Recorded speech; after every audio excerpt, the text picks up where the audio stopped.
بسم اللہ الرحمن الرحیم۔ السلام علیکم۔ ہم اقرار کرتے ہیں کہ تمام تعریفوں کا مالک اللہ رب العزت ہے، جو تمام جہانوں کا خالق، مالک و رازق ہے، اور کروڑوں درود و سلام وجہ تخلیق کائنات جان رحمت حضرت محمد مصطفیٰ صلی اللہ علیہ وآلہ وسلم پر اللہ پاک آپ سب کو ہمیشہ اپنے کرم کے سائے میں رکھے۔ آج ہم بات کریں گے کہ بیت المقدس کی تعمیر کب اور کس پیغمبر کے ہاتھوں ہوئی، نیز بنی اسرائیل میں ان پیغمبر کا عزت و مرتبہ کیا ہے۔ یہ پیغمبر حضرت سلیمان تھے، جن کی حکومت چرند پرند حتیٰ کہ ہوا پر بھی تھی۔ آج ہم ان کا مکمل احوال بیان کریں گے۔ آپ کی 100 بیویاں تھیں اور جانیں گے کہ ان سے آپ کی کتنی اولادیں ہیں۔ نیز یہ کہ حضرت سلیمان علیہ السلام جنوں سے کیسے کام لیتے تھے، اور آپ کی وفات کا بھی مکمل احوال بیان کیا جائے گا۔ اس لیے ویڈیو کو پورا دیکھیں اور درمیان سے سکپ نہ کریں، اور ویڈیو پسند آئے تو لائک اور کمنٹ کر دیں۔ مزید یہ کہ اگر آپ چینل پر نئے ہیں تو چینل کو سبسکرائب لازمی کریں۔ حضرت سلیمان علیہ السلام حضرت داؤد علیہ السلام کے صاحبزادے ہیں، اس لیے ان کا نسب بھی یہودا کے واسطے سے حضرت یعقوب علیہ السلام تک پہنچتا ہے۔ ان کی والدہ واجدہ کا نام معلوم نہیں ہو سکا۔ توریت نے بنت سبع نام بتایا ہے، لیکن اس طرح کہ وہ اول حتی یا کی بیوی تھیں اور پھر داؤد علیہ السلام کی بیوی بنی اور حضرت سلیمان علیہ السلام ان سے پیدا ہوئے، مگر اس قصے کی لغویت واقع داؤد علیہ السلام میں واضح ہو چکی ہے، اس لیے یہ نام بھی تاریخی حیثیت سے صحیح نہیں ہے۔ ابن ماجہ کی ایک حدیث میں صرف اس قدر منقول ہے کہ نبی اکرم صلی اللہ علیہ وآلہ وسلم نے فرمایا کہ سلیمان بن داؤد علیہ السلام کی والدہ نے ایک دفعہ سلیمان علیہ السلام کو یہ نصیحت فرمائی، بیٹا رات بھر نہ سوتے رہا کرو، اس لیے کہ رات کے اکثر حصے کو نیند میں گزارنا انسان کو قیامت کے دن اعمال خیر سے محتاج بنا دیتا ہے۔ قرآن عزیز نے بھی صرف اسی قدر بتایا کہ وہ حضرت یعقوب علیہ السلام کے واسطے سے حضرت ابراہیم علیہ السلام کی نسل سے ہیں، اور ہم نے اس یعنی ابراہیم کو بخشے اسحاق و یعقوب، ہم نے ہر ایک کو ہدایت دی اور نوح کو ہدایت دی، اس ابراہیم سے پہلے، اور اس ابراہیم کی اولاد میں سے داؤد اور سلیمان کو ہدایت دی۔ قرآن عزیز میں حضرت سلیمان علیہ السلام کا ذکر 17 جگہ آیا ہے، ان میں سے چند جگہ کچھ تفصیل کے ساتھ ذکر ہے، اور اکثر جگہ مختصر طور پر ان انعامات اور فضل و کرم کا تذکرہ ہے جو خدا کی جانب سے ان پر اور ان کے والد حضرت داؤد علیہ السلام پر نازل ہوتے رہے۔ اللہ تعالیٰ نے حضرت سلیمان علیہ السلام میں ذکاوت اور فصل مقدمات میں اصحابت رائے کا کمال فطرت ہی سے ودیت کر دیا تھا، چنانچہ ان کے بچپن کا وہ واقعہ اس کے لیے روشن برہان ہے جو حضرت داؤد علیہ السلام کے واقعات کے ضمن میں قرآن عزیز سے نقل کیا جا چکا ہے۔ حضرت داؤد نے ان کے اس جوہر کو پہچان لیا تھا، اس لیے بچپن ہی سے ان کو امور مملکت میں شریک کار رکھتے تھے، خصوصاً فصل مقدمات میں ان سے ضرور مشورہ فرمایا کرتے تھے۔ مورخین کہتے ہیں کہ حضرت سلیمان علیہ السلام سن رشد کو پہنچ چکے تھے کہ حضرت داؤد علیہ السلام کا انتقال ہو گیا، اور اللہ تعالیٰ نے ان کو نبوت اور حکمت دونوں میں داؤد علیہ السلام کا جانشین بنا دیا۔ اس طرح فیضان نبوت کے ساتھ ساتھ اسرائیلی حکومت بھی ان کے قبضے میں آ گئی۔ قرآن عزیز نے اسی جانشینی کو وراثت داؤد علیہ السلام سے تعبیر کیا ہے، اور سلیمان داؤد کا وارث ہوا۔ ابن کثیر رحمۃ اللہ علیہ کہتے ہیں کہ یہاں وراثت سے نبوت و سلطنت کی وراثت مراد ہے، مالی وراثت مراد نہیں، ورنہ حضرت داؤد علیہ السلام کی اور بھی بہت سی اولاد تھی، وہ کیوں محروم رہتی۔ نیز صحابہ میں متعدد جلیل القدر صحابہ سے روایت منقول ہے، رسول اللہ صلی اللہ علیہ وسلم نے ارشاد فرمایا، ہم جماعت انبیاء کی وراثت مالی کا سلسلہ نہیں چلاتے، اور ہم جو کچھ چھوڑتے ہیں وہ صدقہ ہو جاتا ہے۔ یہ روایت صراحت کرتی ہے کہ انبیاء علیہ السلام کی وفات کے بعد ان کے مال کا کوئی وارث نہیں ہوتا، بلکہ وہ مساکین اور فقراء کا حق ہے اور خدا کے نام پر صدقہ ہے۔ دراصل نبی کی یہ فطرت گوارا نہیں کرتی کہ مال جیسی حقیر شے پر ان کی وراثت کا انتصاب ہو، اس لیے کہ جن ہستیوں کا مقصد حیات، تبلیغ و ارشاد اور رائے خدا کی دعوت ہو، وہ کب یہ گوارا کر سکتی ہیں کہ علوم و فیوز نبوت کے علاوہ ایک ادنا شے ان کی وراثت قرار پائے۔ اس لیے بربنا بشریت بقائے حیات کے لیے وہ جو کچھ مال کی صورت میں رکھتے تھے، بس صرف خدا کی ملکیت ہو جانا چاہیے، جو فقراء اور مساکین کا حصہ ہو سکتا ہے، نہ کہ اس اولو العزم ہستی کے نسل و خاندان کا۔ جن انبیاء اور رسل کی صحیح تاریخ منضبط ہے، اس سے اور قرآن عزیز کی بعض آیات کی صراحت سے معلوم ہو چکا ہے کہ اللہ تعالیٰ جس ہستی کو شرف نبوت سے سرفراز کرتا ہے، اس کو یہ منصب جلیل سن رشد کے بعد عطا فرماتا ہے، تاکہ وہ دینوی اسباب کے لحاظ سے بھی عمر طبعی کا وہ حصہ طے کر لے جس میں عقل و تجربہ پختگی اختیار کر لیتے ہیں، اور اس حد پر پہنچ کر استعداد کے مطابق انسانوں کے قواعد فکری و عملی میں استواری اور استقامت پیدا ہو جاتی ہے۔ چنانچہ یہ سنت اللہ حضرت سلیمان علیہ السلام کے حق میں بھی کار فرما رہی، اور سن رشد کے بعد ان کو حکومت و خلافت کے ساتھ ساتھ منصب نبوت بھی من جانب اللہ عطا ہوا۔ بے شک ہم نے اے محمد تیری طرف وحی بھیجی، جس طرح ہم نے نوح کی جانب وحی بھیجی، اور اس کے بعد دوسرے پیغمبروں کی طرف وحی بھیجی، اور ابراہیم کی جانب، اسماعیل کی، اسحاق کی، یعقوب کی اور اس کی اولاد کی جانب، اور عیسیٰ کی اور ایوب کی اور یونس کی اور ہارون کی اور سلیمان کی جانب وحی بھیجی، اور داؤد، سلیمان، ہر ایک کو ہم نے حکومت دی اور علم نبوت دیا، اور بے شک ہم نے داؤد و سلیمان کو علم نبوت کا علم دیا۔ پھر حضرت داؤد علیہ السلام کی طرح اللہ تعالیٰ نے حضرت سلیمان علیہ السلام کو بھی بعض خصوصیات اور امتیازات سے نوازا اور اپنی نعمتوں میں سے بعض ایسی نعمتیں عطا فرمائیں جو ان کی زندگی مبارک کا توغرا امتیاز ہے۔ اللہ تعالیٰ نے حضرت داؤد اور حضرت سلیمان علیہ السلام دونوں کو ایک خصوصیت عطا فرمائی تھی کہ وہ چرند و پرند کی بولیاں سمجھ لیتے تھے، اور دونوں بزرگوں کے لیے ان کی آوازیں ایک ناطق انسان کی گفتگو کی طرح تھی۔ قرآن عزیز نے سلیمان علیہ السلام کے شرف کا اس طرح ذکر کیا ہے، اور بے شک ہم نے داؤد و سلیمان کو علم دیا اور ان دونوں نے کہا حمد اللہ کے لیے ہی زیبا ہے جس نے اپنے بہت سے مومن بندوں پر ہم کو فضیلت عطا فرمائی۔ اور سلیمان داؤد کا وارث ہوا اور اس نے کہا اے لوگو، ہم کو پرندوں کی بولیوں کا علم دیا گیا ہے اور ہم کو ہر چیز بخشی گئی ہے، بے شک یہ خدا کا کھلا ہوا فضل ہے۔ اس مقام پر منطق الطیر کا جس اہمیت کے ساتھ ذکر کیا گیا ہے اس کو پیش نظر رکھ کر یہ بات تو صاف ہو جاتی ہے کہ اس سے یہ مراد نہیں ہے کہ وہ اپنے قیاس و تخمین کے ذریعے ان کی مختلف قسم کی آوازوں سے صرف ان کے مقصد اور مراد کو سمجھ لیتے تھے، اور اس سے زیادہ کچھ نہ تھا، اس لیے کہ قیاس و تخمین کا یہ درجہ تو بکثرت لوگوں کو حاصل ہے، اور وہ پالتو جانوروں کی بھوک پیاس کے وقت کی آواز، خوشی اور مسرت کی آواز، مالک کو قریب دیکھ کر اظہار وفاداری کی آواز اور دشمن کو دیکھ کر خاص طرح سے پکارنے کی آواز کے درمیان بخوبی فرق سمجھتے اور ان کے ان مقاصد کو بآسانی ادراک کر لیتے ہیں۔ نیز منطق الطیر سے وہ علم بھی مراد نہیں ہو سکتا جو جدید علمی دور میں ظن و تخمین کے راہ سے بعض جانوروں کی گفتگو کے سلسلے میں ایجاد ہوا ہے اور جو زولوجی کا ایک شعبہ شمار کیا جاتا ہے، اس لیے کہ یہ محض اٹکل کا تیر ہے جو مذکورہ بالا تجربے کے بعد کمان علم سے نکلا ہے، اور اس کو علم مرتبہ یقین کہنا خود واضعین علم الحیوانات کے نزدیک بھی صحیح نہیں ہے۔ علاوہ ازیں وہ ایک اکتسابی فن ہے جو ہر شخص کو تھوڑی سی محنت کے ساتھ حاصل ہو جاتا ہے، اور ظاہر ہے کہ حضرت داؤد و سلیمان علیہ السلام کے اس علم کے لیے قرآن عزیز کو اس قدر اہم پرایا بیان کرنے کی ضرورت نہیں تھی۔ قرآن عزیز نے جس انداز میں اس کا ذکر کیا اور حضرت سلیمان علیہ السلام کے شکریہ کے انداز بیان کو نقل کیا ہے، اس سے تو یہ ثابت ہوتا ہے کہ حضرت داؤد اور حضرت سلیمان علیہ السلام کے لیے یہ ایسی عظیم الشان نعمت تھی جس کو نشان یعنی معجزہ کہا جاتا ہے، اور وہ بلا شبہ پرندوں کی بولیاں انسان ناطق کی گفتگو کی طرح سمجھتے تھے، اور یقیناً ان کا علم اسباب دینوی سے بالاتر خاص قوانین قدرت کے فیضان کا نتیجہ تھا۔ لہٰذا عقل اس بارے میں صرف یہاں تک جا سکتی ہے کہ اس کے نزدیک یہ محال بات نہیں ہے، کیونکہ لغت اور عقل دونوں کے لحاظ سے نطق کے لیے صرف صوت کا ہونا کافی ہے، اور اس کے لیے انسانوں کی طرح گویائی ضروری نہیں ہے، اور چرند و پرند کی بولیوں میں صوت اور صوت کا نشیب و فراز دونوں موجود ہیں۔ پس منطق الطیر ایسی بخشش اور محبت تھی جس کو خدا کا نشان کہنا چاہیے اور جو انہی جیسی پاکستیوں کے لیے مخصوص ہے۔ قاضی بیضاوی رحمۃ اللہ علیہ کے اور ہمارے درمیان منطق الطیر کی تفسیر سے متعلق اس پر تو اتفاق ہے کہ حضرت سلیمان اور حضرت داؤد علیہ السلام حیوانات کی بولیاں جس طریقے سے یقینی طور پر سمجھ لیا کرتے تھے وہ عام علمی تدوین سے جدا اللہ تعالیٰ کی جانب سے ان کو بطور نشان کہتا ہوا تھا۔ البتہ اس کی تفصیل میں یہ فرق ہے کہ قاضی بیضاوی رحمۃ اللہ علیہ کے نزدیک حیوانات کی بولیاں مختلف کیفیات کی صورت میں تخیل کی مدد سے سمجھی جاتی ہیں، اور اس کا یقینی درجہ کسب کے ذریعے سے نہیں بلکہ محبت الہی سے حاصل ہوتا ہے جو حضرت داؤد و سلیمان علیہ السلام کو حاصل تھا، اور ہمارے نزدیک دونوں اولو العزم پیغمبر ان کی بولیاں اس طرح سنتے تھے جس طرح انسان کی گفتگو، خواہ اس لیے کہ یہ صرف معجزہ تھا جو ان کے ہاتھ پر دکھلایا گیا، اور عام طور پر ان کی بولیاں محض کیفیات صوت سے پہچانی جاتی ہیں، اور خواہ یہ ہو کہ حقیقتاً ان کی صوت بھی ایسا درجہ رکھتی ہے جس سے وہ صاف صاف ایک دوسرے کو اپنا مطلب سمجھاتے اور سمجھتے ہیں، لیکن وہ انسانی نطق سے بہت کمزور درجے کا ہے۔ حضرت سلیمان علیہ السلام اور حدود کے مکالمے کو جس انداز میں قرآن نے بیان کیا ہے وہ میری توجہ کی تائید کرتا ہے۔ علماء علم الحیوانات کہتے ہیں کہ ٹیلی گراف کی صوتی حرکات کی طرح جانوروں کی بولیاں بھی باہم بولی اور سمجھی جاتی ہیں، اور ان میں آواز کے زیر و بم کا بھی دخل ہے، اور مکرر سہ ادا کو بھی، بلکہ کہنا یوں چاہیے کہ تار کے کیٹ گر کے ایجاد کا تخیل حیوانوں کی آواز سے ہی ماخوذ ہے۔ حضرت سلیمان علیہ السلام کی نبوت حقا کے خصوصی امتیازات میں سے ایک امتیاز یہ بھی تھا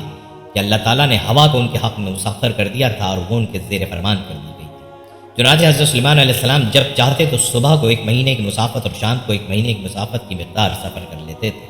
قرآن عزیز نے حضرت سلیمان علیہ السلام کے شرف کے متعلق 3 باتیں بیان کی ہیں۔ ایک یہ کہ ہوا کو سلیمان علیہ السلام کے حق میں مسخر کر دیا گیا، دوسری یہ کہ ہوا ان کے حکم کس طرح تابع تھی کہ شدید و تیز و تند ہونے کے باوجود ان کے حکم سے نرم اور آہستہ روی کے باعث راحت رساں ہو جاتی تھی۔ تیسری بات ہے کہ نرم رفتاری کے باوجود اس کی تیز روی کا یہ عالم تھا کہ حضرت سلیمان علیہ السلام کا صبح و شام کا جدا جدا سفر ایک شاہ سوار کی مسلسل 1 ماہ کی رفتار مسافت کے مساوی ہوتا تھا۔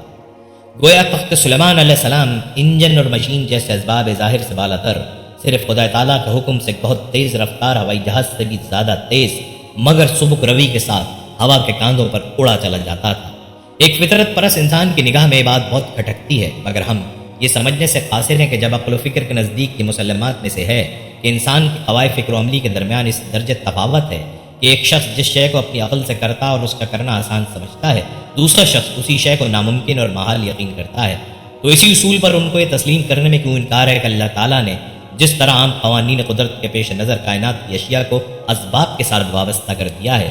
اسی طرح اس کے کچھ خاص قوانین قدرت اور نوامیس فطرت بھی ہیں جو ایسے امور کے لیے مخصوص ہیں جیسا کہ امر زیر بحث ہے، اور نفوس قدسیہ انبیاء علیہ السلام کو ان کا اسی طرح یقینی علم حاصل ہوتا ہے جس طرح اسباب کے ذریعے مسببات کے وجود کا علم عام عقلاء کو حاصل ہے اور موجود دینوی علوم کی دسترس اس علم تک نہیں ہے۔ لہذا جب ایسے امور کے وقوع کی اطلاع علم الیقین وحی الہی کے ذریعے حاصل ہوتی ہے تو محض ظن و تخمین اور عقل کے استبعاد کی وجہ سے ایک حقیقت ثابتہ کا کیسے انکار کیا جا سکتا ہے؟ اور اگر ہم ایک شے کا علم نہیں رکھتے تو یہ کیسے لازم آ جاتا ہے کہ وہ شے حقیقتاً بھی موجود نہیں ہے؟ لہذا زیادہ مستقیم یہ ہے کہ واقع تصغیر ریاح اور مسافت رفتار کو بغیر کسی تعویل کے صحیح تسلیم کیا جائے۔ البتہ اس مقام پر تخت سلیمان علیہ السلام اور حضرت سلیمان علیہ السلام کے صبح و شام سفر کے متعلق جو تفصیلات سیرت کی کتابوں اور تفسیروں میں منقول ہیں وہ سب اسرائیلیات کا ذخیرہ ہیں اور لاتائل تفصیلات ہیں، اور تعجب ہے ابن کثیر رحمۃ اللہ علیہ جیسے محقق پر کہ اس جگہ وہ بھی ان روایات کو اس طرح نقل فرما رہے ہیں گویا ان کے نزدیک مسلمات میں سے ہیں، حالانکہ تاریخی اعتبار سے ان پر بہت سے صحیح اشکالات وارد ہوتے ہیں۔ قرآن عزیز نے تو اس کے متعلق صرف اس قدر بیان کیا ہے، اور مسخر کر دیا سلیمان کے لیے تیز و تند ہوا کو کہ اس کے حکم سے اس زمین کی طرف چلتی تھی جس کو ہم نے برکت دی تھی اور ہم ہر شے کے جاننے والے ہیں، اور سلیمان کے لیے مسخر کر دیا ہوا کو صبح کو 1 مہینے کی مسافت طے کرتی اور شام کو 1 مہینے کی مسافت، اور مسخر کر دیا ہم نے سلیمان کے لیے ہوا کو کہ چلتی ہے وہ اس کے حکم سے نرمی کے ساتھ جہاں وہ پہنچنا چاہے۔ حضرت سلیمان علیہ السلام کی حکومت کا ایک بڑا امتیاز جو کائنات میں کسی کو نصیب نہیں ہوا یہ تھا کہ ان کے زیر و نگین صرف انسان ہی نہیں تھے بلکہ جن اور حیوانات بھی تابع فرمان تھے، اور یہ سب حضرت سلیمان علیہ السلام کے حاکمانہ اقتدار کے تابع اور زیر حکم تھے۔ بعض ملاحدہ نے انکار معجزہ اور انکار جن کے شوق میں ان جیسے دیگر مقامات کی طرح یہاں بھی عجیب مضحکہ خیز باتیں کہی ہیں۔ کہتے ہیں کہ جن سے مراد ایک ایسی قوم ہے جو اس زمانے میں بہت قوی ہیکل اور دو پیکر تھی اور سلیمان علیہ السلام کے علاوہ کسی کے قابو میں نہ آتی تھی، اور تسخیر حیوانات کے متعلق کہتے ہیں کہ قرآن میں اس سلسلے کا ذکر صرف حدود سے متعلق ہے، اور یہاں حدود پرند مراد نہیں ہے بلکہ ایک شخص کا نام حدود تھا جو پانی کی تفتیش پر مقرر تھا، اور زمانہ طویل سے لوگوں میں رسم چلی آتی ہے کہ وہ اپنی اولاد کے نام ان حیوانات کے نام پر رکھتے تھے جن کی وہ پرستش کرتے تھے۔ چنانچہ آج اس کو ایک مستقل علم کی حیثیت دے دی گئی ہے جو ٹوٹزم کے نام سے موسوم ہے۔ اس قسم کی رقیق تعویل کرنے والے یا تو جذبہ الحاد میں قصداً تحریف کے لیے جرت بیجا کے مرتکب ہوتے ہیں یا قرآن عزیز کی تعلیم سے ناآشنا ہونے کے باوجود دعوی بے دلیل پر اصرار کرتے ہیں۔ قرآن عزیز نے جن کے متعلق جگہ جگہ بصراحت یہ اعلان کیا ہے کہ وہ بھی انسانوں سے جدا خدا کی ایک مخلوق ہے۔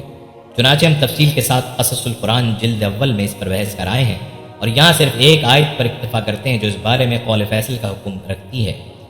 اور ہم نے جن اور انسان کو صرف اس لیے پیدا کیا ہے کہ وہ خدا کے اطاعت گزار ثابت ہو۔ اس آیت میں جن کو انسان سے جدا مخلوق ظاہر کر کے دونوں کی تخلیق کی حکمت بیان کی گئی ہے، لہٰذا اس آیت کو پیش نظر رکھنے کے بعد یہ کہنا کہ جن انسانوں ہی میں سے قوی ہیکل قوم کا نام ہے جہالت ہے، علم نہیں ہے۔ اسی طرح جب کہ حدود کے واقعے میں قرآن عزیز نے صاف صاف اس کو پرند کہا ہے تو کسی کو کیا حق ہے کہ اس کے خلاف لچر تعویل کی پناہ لے؟ قرآن عزیز میں ہے۔ اور سلیمان نے پرندوں کا جائزہ لیا تو کہا یہ کیا بات ہے کہ میں حدود کو نہیں دیکھتا، کیا وہ غائب ہے؟ غرض سلیمان علیہ السلام کو اللہ تعالیٰ نے یہ بے مثل شرف عطا فرمایا کہ ان کی حکومت انسانوں کے علاوہ جن، حیوانات اور ہوا پر بھی تھی، اور یہ سب بحکم خدا ان کے حکم کے تابع اور مطیع تھے، اور یہ سب کچھ اس لیے ہوا کہ حضرت سلیمان علیہ السلام نے ایک مرتبہ درگاہ الہی میں یہ دعا کی، اے پروردگار مجھ کو بخش دے اور میرے لیے ایسی حکومت عطا کر جو میرے بعد کسی کے لیے بھی میسر نہ ہو، بے شک تو بہت دینے والا ہے۔ چنانچہ اللہ تعالیٰ نے ان کی دعا کو قبول فرمایا اور ایک ایسی عجیب و غریب حکومت عطا فرمائی کہ نہ ان سے پہلے کسی کو نصیب ہوئی اور نہ ان کے بعد کسی کو میسر آئے گی۔ حضرت ابو ہریرہ رضی اللہ تعالیٰ عنہ سے منقول ہے کہ نبی اکرم صلی اللہ علیہ وآلہ وسلم نے ایک دن ارشاد فرمایا، گزشتہ شب ایک سرکش جن نے اچانک یہ کوشش کی کہ میری نماز میں خلل ڈالے، مگر خدا تعالیٰ نے مجھ کو اس پر قابو دے دیا اور میں نے اس کو پکڑ لیا۔ اس کے بعد میں نے ارادہ کیا کہ اس کو مسجد کے ستون سے باندھ دوں تاکہ تم سب دن میں اس کو دیکھ سکو، مگر اس وقت مجھ کو اپنے بھائی سلیمان علیہ السلام کی دعا یاد آ گئی۔ یہ یاد آتا ہی میں نے اس کو ذلیل کر کے چھوڑ دیا۔ نبی کریم صلی اللہ علیہ وآلہ وسلم کے اس ارشاد کا مطلب یہ ہے کہ اگرچہ خدا تعالیٰ نے مجھ میں کل انبیاء و رسل کے خصائص و امتیازات جمع کر دیے ہیں اور اس لیے تسخیر قوم جن پر بھی مجھ کو قدرت حاصل ہے، لیکن جب کہ حضرت سلیمان علیہ السلام نے اس اختصاص کو اپنا طغرا امتیاز قرار دیا ہے تو میں نے اس سلسلے کا مظاہرہ مناسب نہیں سمجھا۔ حق تعالیٰ نے جن کو ایسی مخلوق بنایا ہے جو مشکل سے مشکل اور سخت سے سخت کام انجام دے سکتی ہے، اس لیے حضرت سلیمان علیہ السلام نے یہ ارادہ فرمایا کہ مسجد ہیکل کے چار جانب ایک عظیم الشان شہر آباد کیا جائے اور مسجد کی تعمیر بھی اثر نو کی جائے۔ ان کی خواہش یہ تھی کہ مسجد و شہر کو بیش قیمت پتھروں سے بنوائیں اور اس کے لیے بعید سے بعید اطراف سے حسین اور بڑے بڑے پتھر منگوائیں۔ ظاہر ہے کہ اس زمانے کے رسل و رسائل کے محدود اور مختصر وسائل حضرت سلیمان علیہ السلام کی خواہش کی تکمیل کے لیے کافی نہیں تھے اور یہ کام صرف جن ہی انجام دے سکتے تھے، لہٰذا انہوں نے جن ہی سے یہ خدمت لی۔ چنانچہ وہ دور دور سے خوبصورت اور بڑے بڑے پتھر جمع کر کے لاتے اور بیت المقدس کی تعمیر کا کام انجام دیتے تھے۔ عام طور پر یہ مشہور ہے کہ مسجد اقصی اور بیت المقدس کی تعمیر حضرت سلیمان علیہ السلام کے زمانے میں ہوئی ہے، لیکن یہ صحیح نہیں ہے، اس لیے کہ بخاری اور مسلم کی صحیح مرفوع حدیث میں ہے کہ ایک مرتبہ حضرت ابو ذر غفاری رضی اللہ تعالیٰ عنہ نے نبی اکرم صلی اللہ علیہ وآلہ وسلم سے دریافت کیا، یا رسول اللہ، دنیا کی سب سے پہلی مسجد کون سی ہے؟ آپ نے فرمایا مسجد حرام۔ ابو ذر رضی اللہ تعالیٰ عنہ نے پھر دریافت کیا، اس کے بعد کون سی مسجد عالم وجود میں آئی؟ آپ نے فرمایا مسجد اقصی۔ ابو ذر رضی اللہ تعالیٰ عنہ نے تیسری مرتبہ سوال کیا کہ ان دونوں کی درمیانی مدت کس قدر ہے؟ تو نبی اکرم صلی اللہ علیہ وآلہ وسلم نے ارشاد فرمایا دونوں کے درمیان 40 سال کی مدت ہے۔ حالانکہ حضرت سلیمان علیہ السلام اور حضرت ابراہیم علیہ السلام بانی مسجد حرام کے درمیان 1000 سال سے بھی زیادہ مدت کا فاصلہ ہے۔ اس لیے حدیث کا مطلب یہ ہے کہ جس طرح حضرت ابراہیم علیہ السلام نے مسجد حرام کی بنیاد رکھی اور وہ مکے کی آبادی کا باعث بنی، اسی طرح حضرت یعقوب علیہ السلام نے مسجد بیت المقدس کی بنیاد ڈالی اور اس کی وجہ سے بیت المقدس کی آبادی وجود میں آئی۔ پھر عرصہ دراز کے بعد حضرت سلیمان علیہ السلام کے حکم سے مسجد اور شہر کی تعمیر کی تجدید کی گئی اور جنوں کی تسخیر کی وجہ سے بے نظیر اور شاندار تعمیر عالمی وجود میں آئی، جو آج تک لوگوں کے لیے باعث حیرت ہے کہ ایسے دیو پیکر پتھر کہاں سے لائے گئے، کس طرح لائے گئے اور جو ثقیل کے کون سے آلات تھے جن کے ذریعے ان کو ایسی بلندیوں پر پہنچا کر باہم اتصال پیدا کیا گیا۔ قوم جن نے حضرت سلیمان علیہ السلام کے لیے بیت المقدس کے علاوہ اور بھی تعمیرات کی اور بعض ایسی چیزیں بنائیں جو اس زمانے کے لحاظ سے عجیب و غریب سمجھی جاتی تھیں۔ چنانچہ قرآن عزیز میں ہے، اور شیطانوں یعنی سرکش جنوں میں سے ہم نے مسخر کر دیے وہ جو اس یعنی سلیمان کے لیے سمندروں میں غوطے مارتے یعنی بیش قیمت بحری اشیاء نکالتے اور اس کے علاوہ اور بہت سے کام انجام دیتے اور ہم ان کے لیے نگران اور نگہبان تھے۔ اور جنوں میں سے وہ تھے جو اس کے سامنے خدمت انجام دیتے تھے اس کے پروردگار کے حکم سے، اور جو کوئی ان میں سے ہمارے حکم کے خلاف تجروی کرے ہم اس کو دوزخ کا عذاب چکھائیں گے۔ وہ اس کے لیے بناتے تھے جو کچھ وہ چاہتا تھا، قلعوں کی تعمیر، ہتھیار اور تصاویر اور بڑے بڑے لگن جو حوضوں کی مانند تھے اور بڑی بڑی دیگیں جو اپنی بڑائی کی وجہ سے ایک جگہ جمی رہی۔ اے آل داؤد، شکر گزاری کے کام کرو اور میرے بندوں میں سے بہت کم شکر گزار ہیں۔ اور اکٹھے کیے گئے سلیمان کے لیے اس کے لشکر جنوں میں سے، انسانوں میں سے، پرندوں میں سے، اور وہ درجہ بدرجہ کھڑے کیے جاتے ہیں اور مسخر کر دیے۔ سلیمان کے لیے شیطان، سرکش جن پر ہر قسم کے کام کرنے والے، عمارت بنانے والے، دریا میں غوطہ لگانے والے، اور وہ سرکش سے سرکش جو جکڑے ہوئے ہیں زنجیروں میں، یہ ہماری بخشش و عطا ہے، چاہے اس کو بخش دو یا روکے رکھو، تم سے اس کا کوئی مواخذہ نہیں۔ حضرت شاہ عبد القادر رحمۃ اللہ علیہ فرماتے ہیں کہ اللہ تعالیٰ نے حضرت سلیمان علیہ السلام پر ایسے عظیم الشان احسانات کیے اور پھر یہاں تک فرمایا کہ اس بے انتہا دولت و ثروت کے صرف و خرچ، داد و دہش اور روک کر رکھنے میں تم سے کوئی باس پرس بھی نہیں ہے، مگر ان تمام باتوں کے باوجود حضرت سلیمان علیہ السلام اس دولت حکومت کو مخلوق خدا کی خدمت کے لیے امانت الہی سمجھ کر ایک حباب بھی اپنی ذات پر صرف نہیں فرماتے بلکہ اپنی روزی ٹوکریاں بنا کر حاصل کرتے تھے۔ بیضاوی رحمۃ اللہ علیہ نے اس مقام پر یہ اسرائیلی روایت نقل کی ہے کہ قوم جن نے تخت سلیمان علیہ السلام کو اس کاریگری سے بنایا تھا کہ تخت کے نیچے 2 زبردست اور خونخوار شیر کھڑے تھے اور 2 گدھ معلق تھے، اور جب حضرت سلیمان علیہ السلام تخت حکومت پر جلوہ افروز ہونے کے لیے تخت کے قریب تشریف لے جاتے تو دونوں شیر اپنے بازو پھیلا کر بیٹھ جاتے اور تخت نیچا ہو جاتا، اور وہ بیٹھ جاتے تو شیر پھر کھڑے ہو جاتے اور فوراً ہیبت ناک گدھ اپنے پروں کو پھیلا کر سر مبارک پر سایہ فگن ہو جاتے تھے۔ اس طرح انہوں نے پتھر سے بڑی اور بھاری دیگیں بنائی تھیں جو چولہوں پر قائم تھیں اور اپنی ضخامت کی وجہ سے حرکت میں نہیں آتی تھیں، اور بڑے بڑے حوض پتھر تراش کر بنائے تھے، اور شہر بیت المقدس اور ہیکل، مسجد اقصی اور ان سب اشیاء کی تعمیر اور کاریگری میں صرف 7 سال لگے تھے۔ تورات میں متعدد جگہ ان تعمیری خدمات کا تفصیل کے ساتھ ذکر ہے، اور یہی باعث ہے جس سے سلیمان بادشاہ نے لوگوں سے بیگار لی کہ خداوند کا گھر، مسجد اور شہر یروشلم اور اپنا قصر یعنی قصر سلیمان اور شہر ملو اور یروشلم کی شہر پناہ اور شہر حاسور اور مجدد اور جازر بھی بنائے۔ سو سلیمان نے جازر اور بیت حوران اسفل کو پھر تعمیر کیا، اور باعلات اور دشت تدمر کو مملکت کے درمیان اور خزانے کے سارے شہر جو سلیمان کے تھے اور اس کی گاڑی کے شہر اور اس کے سرداروں کے شہر بنائے، اور جو کچھ سلیمان کی تمنا تھی سو یروشلم میں اور لبنان میں اور اپنی مملکت کی ساری زمین میں بنائے۔ اس طرح تورات میں پتھر کے عظیم الشان حوض، بڑی اور بھاری دیگیں اور تصویروں اور ان کے بنانے کے لیے بیش قیمت پتھروں کے متعلق طویل فہرست دی گئی ہے۔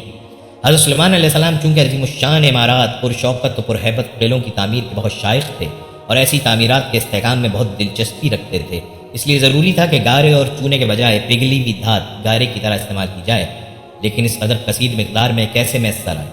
یہ سوال تھا جس کا حل حضرت سلیمان علیہ السلام چاہتے تھے۔ چنانچہ اللہ تعالیٰ نے حضرت سلیمان علیہ السلام کی اس مشکل کو اس طرح حل کر دیا کہ ان کو پگھلے ہوئے تانبے کے چشمے میں رحمت فرما دیے۔ بعض مفسرین کہتے ہیں کہ اللہ تعالیٰ حسب ضرورت سلیمان علیہ السلام کے لیے تانبے کو پگھلا دیتا تھا، اور یہ حضرت سلیمان علیہ السلام کے لیے ایک نشان تھا، اور اس سے قبل کوئی شخص دھات کا پگھلانا نہیں جانتا تھا۔ اور نجار کہتے ہیں کہ اللہ تعالیٰ نے حضرت سلیمان علیہ السلام پر یہ انعام کیا کہ زمین کے جن حصوں میں ناری مادہ کی وجہ سے تانبا پانی کی طرح پگھل کر بہہ رہا تھا، ان چشموں کو حضرت سلیمان علیہ السلام پر آشکارا کر دیا، اور ان سے قبل کوئی شخص زمین کے اندر دھات کے چشموں سے آگاہ نہ تھا۔ چنانچہ ابن کثیر بروایت قتادہ رحمۃ اللہ علیہ ناقل ہیں کہ پگھلے ہوئے تانبے کے چشمے یمن میں تھے جن کو اللہ تعالیٰ نے حضرت سلیمان علیہ السلام پر ظاہر کر دیا تھا۔ قرآن عزیز نے اس حقیقت کی کوئی تفصیل بیان نہیں کی، اور مذکورہ بالا دونوں توجیحات آیت زیر بحث کا مصداق بن سکتی ہیں، اس لیے ان دونوں میں سے کسی ایک کا انتخاب صاحب مطالعہ کے اپنے ذوق پر ہے۔ تورات میں حضرت سلیمان علیہ السلام کے اس خصوصی امتیاز کا کوئی ذکر نہیں ہے۔ دوستو، قرآن عزیز نے حضرت سلیمان علیہ السلام کے متعلق ایک مختصر واقعے کا اس طرح تذکرہ کیا ہے: اور ہم نے داؤد کو سلیمان یعنی فرزند عطا کیا، وہ اچھا بندہ تھا، بے شک وہ خدا کی جانب بہت رجوع کرنے والا تھا۔ اس کا واقعہ قابل ذکر ہے۔ جب اس کے سامنے شام کے وقت اصیل اور سبک رو گھوڑے پیش کیے گئے تو وہ کہنے لگا، بے شک میری محبت مال، جہاد کے گھوڑوں کی محبت پروردگار کے ذکر ہی میں سے ہے، یہاں تک کہ وہ گھوڑے نظر سے اوجھل ہو گئے۔ حضرت سلیمان نے فرمایا، ان کو واپس لاؤ۔ پھر وہ ان کی پنڈلیاں اور گردنیں چھونے اور تھپتھپانے لگا۔ اس تفسیر کے مطابق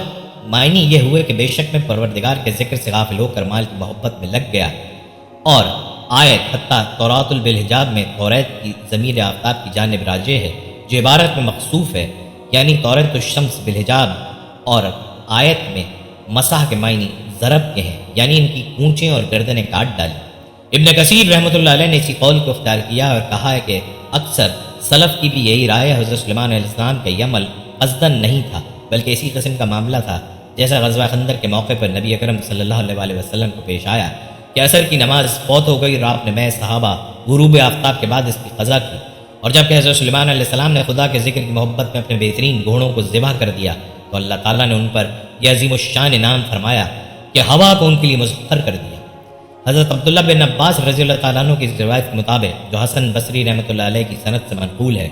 حقیقت واقعہ یہ ہے کہ جہاد کی مہم کے سلسلے میں جب حضرت سلیمان علیہ السلام نے گھوڑوں کو حاضر کرنے کا حکم دیا اور وہ پیش کیے گئے اور پھر وہ تمام صورتحال پیش آئی جو پہلی تفسیر میں ذکر ہو چکی، تو حضرت سلیمان علیہ السلام نے واپس منگا کر گھوڑوں کو پنڈلیوں اور گردنوں پر ہلکے ہلکے مارا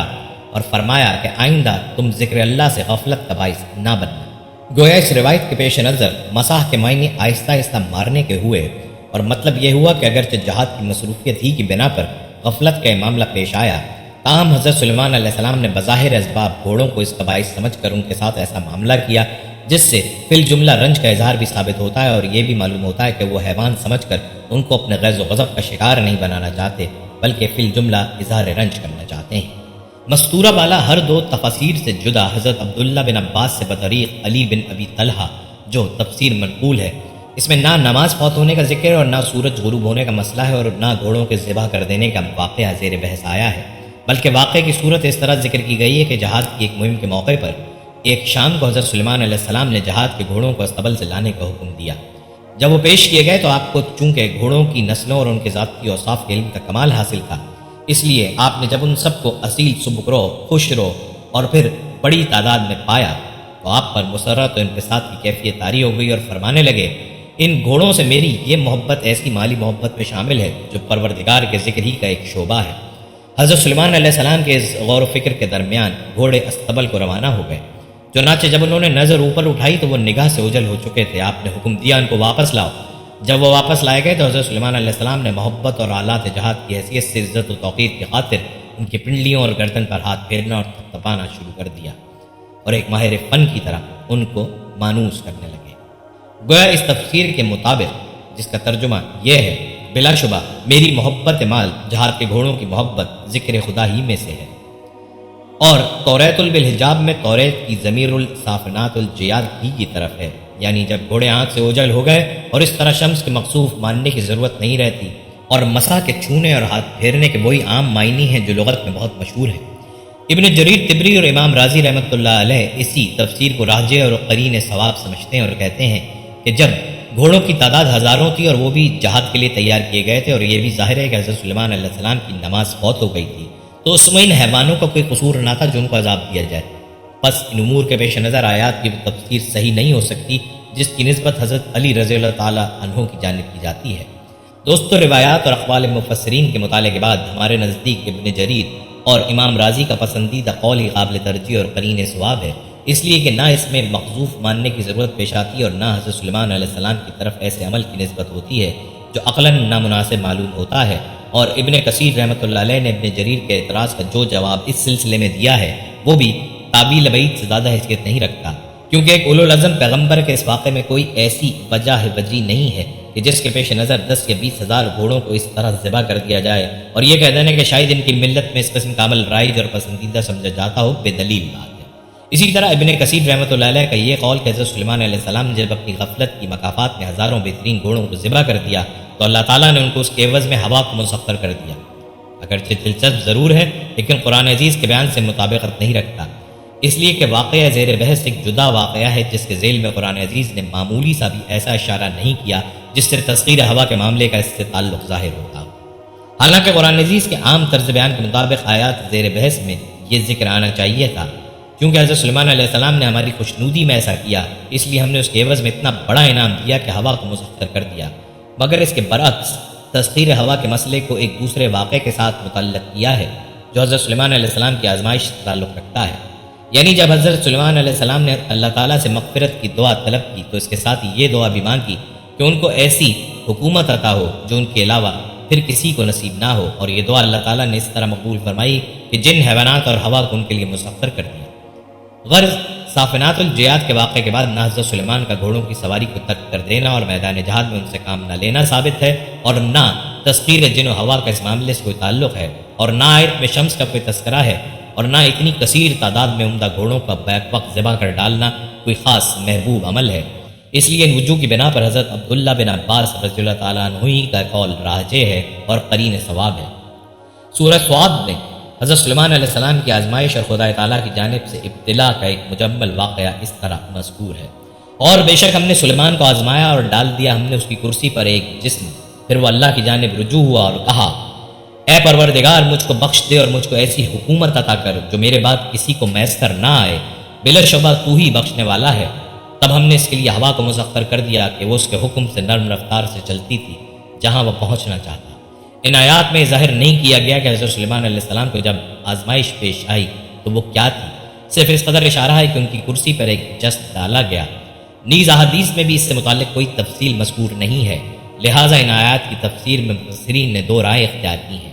ایک یہ کہ ہم کو قیاس اور ظن و تخمین میں سے کوئی رائے قائم نہیں کرنی چاہیے اور صرف اسی قدر یقین رکھنا چاہیے کہ ان آیات میں اللہ تعالیٰ نے یہ ظاہر فرمایا ہے کہ حضرت سلیمان علیہ السلام کو اس نے کسی آزمائش میں مبتلا کیا جس کا تعلق تخت سلیمان اور جسد کا تخت سلیمان پر ڈالا جانا ان دو باتوں سے ہے، اور اس کی تفصیل کیفیت نامعلوم ہے۔ اور یہ کہ حضرت سلیمان علیہ السلام نے اولوالعزم پیغمبروں کی طرح خدا کی درگاہ میں رجوع کیا، اول مغفرت طلب کی اور اس کے بعد ایسی حکومت کے لیے دعا مانگی جو بے نظیر اور بے مثال ہو، چنانچہ اللہ تعالیٰ نے ان کی دعا قبول فرمائی اور ان کی مقبولیت اور عظمت شان کو سراہا، اور بلا شبہ اس کے لیے ہمارے پاس تقرب ہے اور عمدہ مقام۔ آیات زیر بحث کی تفسیر میں یہ راہ حافظ عماد الدین ابن کثیر رحمۃ اللہ علیہ، ابن حزم اور بعض دوسرے جلیل القدر محدثین و مفسرین نے اختیار کی ہے۔ دوسری رائے یہ ہے کہ اس واقعے کی تفصیل اور آیات کی تشریح کے لیے کوئی صورت پیدا کی جائے اور اس کے اجمال و ابہام کو حل کیا جائے۔ اس سلسلے میں مفسرین نے جو تفسیریں کی ہیں ان میں سے صرف دو قابل ذکر ہیں۔ ان میں سے ایک امام رازی رحمۃ اللہ علیہ کی جانب منسوب ہے اور دوسری بعض محدثین کی جانب۔ امام رازی رحمۃ اللہ علیہ کی تفسیر کا حاصل یہ ہے کہ حضرت سلیمان علیہ السلام ایک مرتبہ سخت ذلیل ہو گئے اور ان کی حالت اس درجے نازک ہو گئی کہ جب تخت پر لا کر بٹھائے گئے تو یہ معلوم ہوتا تھا کہ جسم ہی بے روح ہے۔ اس کے بعد اللہ تعالیٰ نے ان کو صحت عطا فرمائی۔ جب وہ تندرست ہو گئے تو خدا تعالیٰ کا شکر بجا لاتے ہوئے اول انہوں نے پیغمبرانہ شان کے مطابق مغفرت طلب کی اور اپنی بے چارگی کا اظہار کیا اور پھر دعا مانگی کہ خدایا مجھ کو لاسانی حکومت عطا فرما۔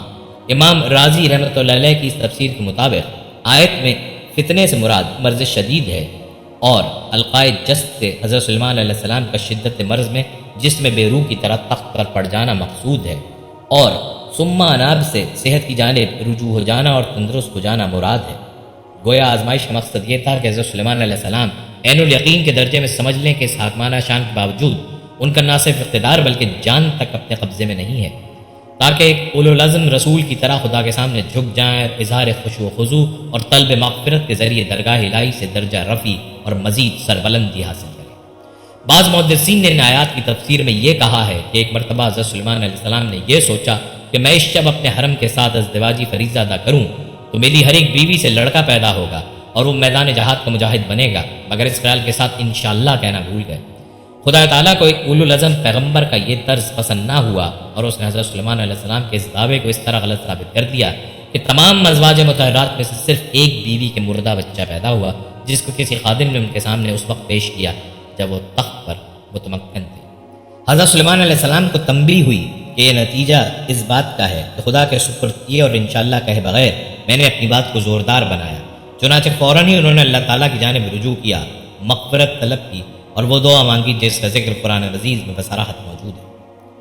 محدثین اپنی اس تفسیر کی دلیل میں بخاری و مسلم کی وہ حدیث پیش کرتے ہیں جو ذیل میں درج ہے اور اسی کو اپنی تفسیر کی سند بناتے ہیں۔ مفسر ابو السعود اور سید محمود الوسی بغدادی رحمۃ اللہ علیہ نے بھی یہی توجیہ اختیار کی ہے۔ حضرت ابو ہریرہ رضی اللہ تعالیٰ عنہ سے منقول ہے کہ رسول اللہ صلی اللہ علیہ وسلم نے فرمایا، ایک مرتبہ سلیمان بن داؤد علیہ السلام نے فرمایا آج کی رات میں اپنی 70 بیویوں کے بعد جاؤں گا تاکہ ان میں سے ہر ایک بیوی ایک شہزور لڑکا جنے جو اللہ کی راہ میں جہاد کرے۔ حضرت سلیمان علیہ السلام کے وزیر نے ان سے کہا انشاءاللہ، مگر حضرت سلیمان علیہ السلام نے اس جملے کو ادا نہ کیا اور نتیجہ یہ نکلا کہ کوئی بھی بیوی حاملہ نہ ہوئی، البتہ ایک بیوی کے ناقص بچہ پیدا ہوا جس کا ایک پہلو ندارت تھا۔ اس کے بعد نبی اکرم صلی اللہ علیہ وسلم نے فرمایا اگر حضرت سلیمان علیہ السلام انشاءاللہ کہہ دیتے تو ہر ایک حرم کے وطن سے مجاہد پیدا ہوتا۔ مگر یہ دونوں تفسیریں محل نظر ہیں۔ پہلی توجیہ جس کو امام رازی نے پسند فرمایا ہے صرف قیاسی توجیہ ہے اور آیت کے جملوں کی ایسی تعویل ہے جو تعویل بعید کی حیثیت رکھتی ہے۔ یہ تسلیم کہ مقربین بارگاہ الہی کے لیے کبھی مرض بھی آزمائش بن جاتا ہے، لیکن کرسی سلیمان پر القائے جسد سے بحالت نقاہت حضرت سلیمان علیہ السلام کا تخت پر بیٹھنا مراد دینا متبادر معنی کے خلاف ہے۔ آیت سے تو یہ ظاہر ہوتا ہے کہ تخت سلیمان پر کوئی شے ڈالی گئی جس کا سلیمان علیہ السلام کی آزمائش سے تعلق تھا۔ نیز اناب یعنی رجوع ہوا کہ معنی بھی قرآن عزیز میں جگہ جگہ طلب مغفرت اور اظہار عبودیت کے لیے رجوع ہونے کے آئے ہیں، لہٰذا یہاں صحت کی جانب ہونے کے معنی لینا دل لگتی بات نہیں ہے۔ اسی طرح بعض محدثین نے جو تفسیر بیان فرمائی ہے اور جس کو ابو سعود اور سید محمود الوسی نے اختیار کیا ہے وہ بھی آیات زیر بحث کی تفسیر نہیں ہے، اس لیے کہ بخاری یا دوسری کتب حدیث میں جہاں یہ حدیث منقول ہے اس کے کسی ایک طریقے میں بھی ایسا کوئی لفظ یا جملہ نہیں پایا جاتا جس میں نبی اکرم صلی اللہ علیہ وسلم یا حضرت ابو ہریرہ رضی اللہ عنہ نے اس واقعے کو آیت زیر بحث کی تفسیر فرمایا ہو یا اس کی جانب اشارہ تک بھی کیا ہو، بلکہ یہ حدیث حضرت سلیمان علیہ السلام کے واقعات میں سے ایک مستقل واقعے کا اس طرح ذکر کرتی ہے جس طرح امام بخاری رحمۃ اللہ علیہ نے اسی باب میں بعض دوسرے واقعات کو بیان کیا ہے۔ مثلا یہ کہ نبی اکرم صلی اللہ علیہ وسلم نے ارشاد فرمایا کہ حضرت سلیمان علیہ السلام کے زمانے میں 2 عورتیں ساتھ ساتھ سفر کر رہی تھیں اور دونوں کے ساتھ ان کے شیرخوار بچے بھی تھے۔ راہ میں ایک عورت کے بچے کو بھیڑیا اٹھا کر لے گیا اور جو بچہ باقی رہا دونوں اس کے لیے آپس میں جھگڑا کرنے لگیں۔ دونوں کا دعویٰ تھا کہ یہ بچہ میرا ہے اور دوسری کا بچہ بھیڑیا لے گیا۔ جب حضرت داؤد علیہ السلام کے پاس یہ معاملہ پہنچا تو انہوں نے فصل قضایا کے اصول پر مقدمے کی رودات سن کر بڑی کے حق میں فیصلہ دیا، اس لیے کہ بظاہر بچہ بڑی کے قبضے میں تھا اور چھوٹی اس کے قبضے کے خلاف گواہ نہ پیش کر سکی۔ جب عورتیں واپس ہو کر حضرت سلیمان علیہ السلام کے پاس سے گزری تو انہوں نے ان کے قضیے کی تفصیل دریافت فرمائی اور سن کر حکم دیا کہ ایک چھری لائی جائے اور اس بچے کے 2 ٹکڑے کر کے ایک بڑی کو اور ایک چھوٹی کو دے دیا جائے۔ بڑی خاموش رہی مگر چھوٹی یہ فیصلہ سن کر شور و غوغا کرنے لگی۔ کہ خدا را اس بچے کے 2 ٹکڑے نہ کیجیے، میں بڑی کے حق میں دستبردار ہوتی ہوں۔ تب سب کو یقین ہو گیا کہ بچہ چھوٹی کا ہے اور بڑی جھوٹا دعویٰ کرتی ہے، لہٰذا بچہ چھوٹی کے حوالے کر دیا گیا۔ نبی اکرم صلی اللہ علیہ وسلم نے جس طرح واقعہ حضرت سلیمان علیہ السلام کی دانش و عقل کی برتری کے سلسلے میں ارشاد فرمایا، اسی طرح حضرت سلیمان اور ان کی ازواج مطہرات کا واقعہ اس لیے سنایا کہ امت کو یہ معزت حاصل ہو کہ اپنے کاموں میں اگر خیر و برکت چاہتے ہیں تو ارادہ و عزم کے اظہار کے وقت انشاءاللہ کہنا چاہیے۔ نیز شاید یہ بھی مقصد ہو کہ وہب بن منبع رحمۃ اللہ علیہ جب یہ قصہ سنایا کرتے تھے، حضرت سلیمان علیہ السلام کی ازواج مطہرات اور باندیوں کی تعداد 1000 بتایا کرتے تھے۔ اس لیے پیغمبر صلی اللہ علیہ وسلم نے واقعے کی حقیقت کو ظاہر کرنے کے لیے اس تعداد کو 60 یا بعض روایات کے پیش نظر 100 تک بتایا، جن میں بعض ازواج مطہرات تھیں اور باقی جاریات یعنی باندیاں تھیں۔ غرض روایات زیر بحث معزت و عبرت کے سلسلے میں مستقل حیثیت سے بیان ہوئی ہے۔